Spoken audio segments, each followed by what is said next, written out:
as for my prayer, I suppose there's all different ways of praying. The Mass, and we have the Liturgy of the Hours, so 7 times a day we come together to pray the Psalms, and there's also the Rosary, which we pray privately, but there's those 2 hours of silent prayer each day for a Carmelite, one in the morning and one from 5 till 6 for us. And so with me, I suppose it's a conversation. Sometimes it can be very dry, it can seem like nothing's going on, and that's when you have to hold on in faith.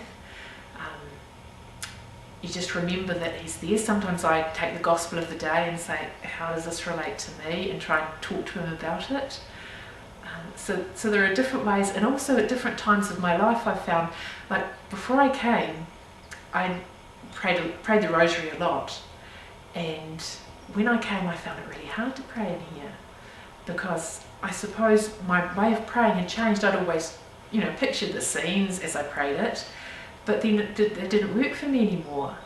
And that's prayer changes, our relationships changes, and often we move away from that having images.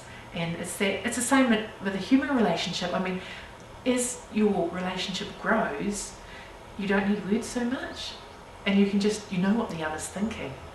And so now I pray the Rosary quite differently to what I prayed back then. I tend to think more, what's the meaning of this mystery, rather than trying to picture Our Lady floating off to heaven. What is the meaning of this?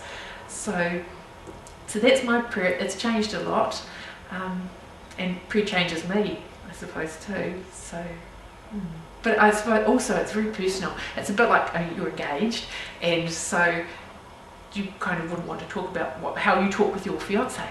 I mean, it's that sort of closeness. You don't often have words, can't explain what's going on, something's happening.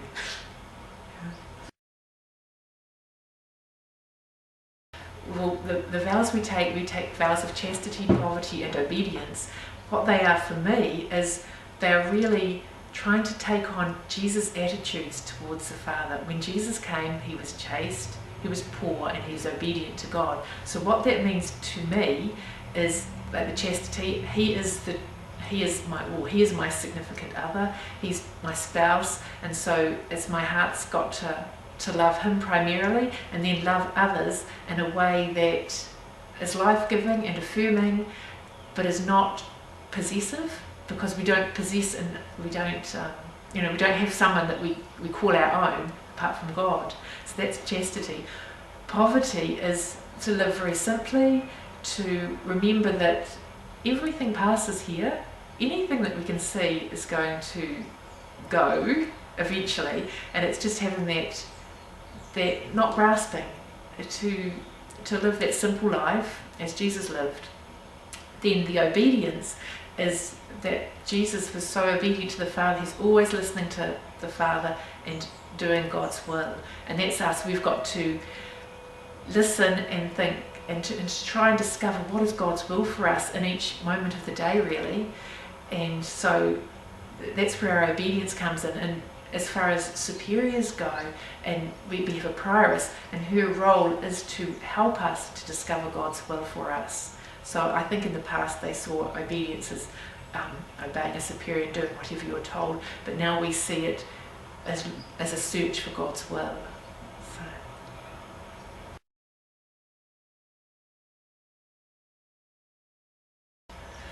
First of all, to come to discover your vocation, I think it's very important to realise that first one I was speaking about, the primary vocation of all of us, is to a relationship with God, and to love God and to love our neighbour, which flows from the love of God. So if we get that relationship right, if we focus on that, then God's going to tell us, he's going to let us know where we will best live that out. And so it's very, very important to remember that, because I know when I was looking for my vocation, and I know a lot of others are really, I think, well, if only God would have put a tag on our toe when we were born saying, well, this one's intended for this. But it's very important to know, to get that first one right. Say, don't get stressed out, just stay calm, work on your relationship with God, letting him become all he wants to be for you, and he's going to let you know where and what lifestyle that's going to be lived out best in you. So as for coming closer to God, that a relationship is so important. I mean, I can remember putting so many other things in front of Him, and I think all our desires, at the heart of them, we're desiring God, but we latch onto what we can see, and so we think that this thing's going to make us happy and that thing's going to make us happy, and eventually everything disappoints us and we realise that there was something greater. And so if we can just sometimes look at those things and to get that idea that they're not the be-all and end-all.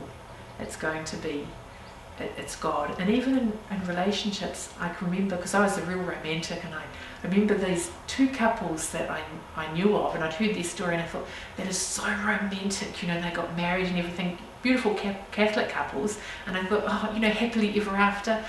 And in both of those situations, one of the spouses died suddenly. You know, the husband went to work in the morning, and in one case the wife just died, and the other one the husband was killed in an accident. And it just made me think, well, yes, it was beautiful, but there's something greater, that in the end, that it's God as our focus. And even a beautiful, beautiful marriage, in the end, you know, it's till death do us part. And so I suppose that it also is putting God first in your life and making room for Him, because He's wanting to be with us more than we could ever want to be with Him. And so just making that room and being faithful. You spoke of the church, being faithful to what the church is asking, because I know a lot of the teachings of the church, a lot of young people may have trouble with them, but they're all right and they're all good. Sometimes they haven't been presented as well, but they're all truth, and they're exactly what Jesus Christ would have said, I'm sure, if He was walking with us today. Well, He is walking with us and He's speaking through the church.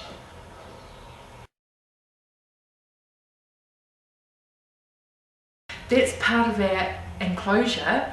It's really very symbolic, but it's also very real, that we are set apart, not because we try and get away from the world or because we're better than the world or anything. We're set apart to have that total focus on God. And that's the same as the walls, and that we don't go out very often. We go to the dentist or sometimes to the hospital or something, but it's so that our whole focus can be on God, that relationship, that friendship is everything for us. And so actually it's funny, because you don't actually notice it when I've been here, and the grill's here and it's in the choir, but it's not actually anywhere else. It's beautiful out there. And so people, I suppose, they come here and that becomes a very focal thing. But with our families, because my family comes here once a month, you don't even notice it. That relationship becomes so, and I know my relationship with my family is so much deeper, that not having the physical contact doesn't really matter, because that spiritual, that depth has grown, and so I don't even notice it.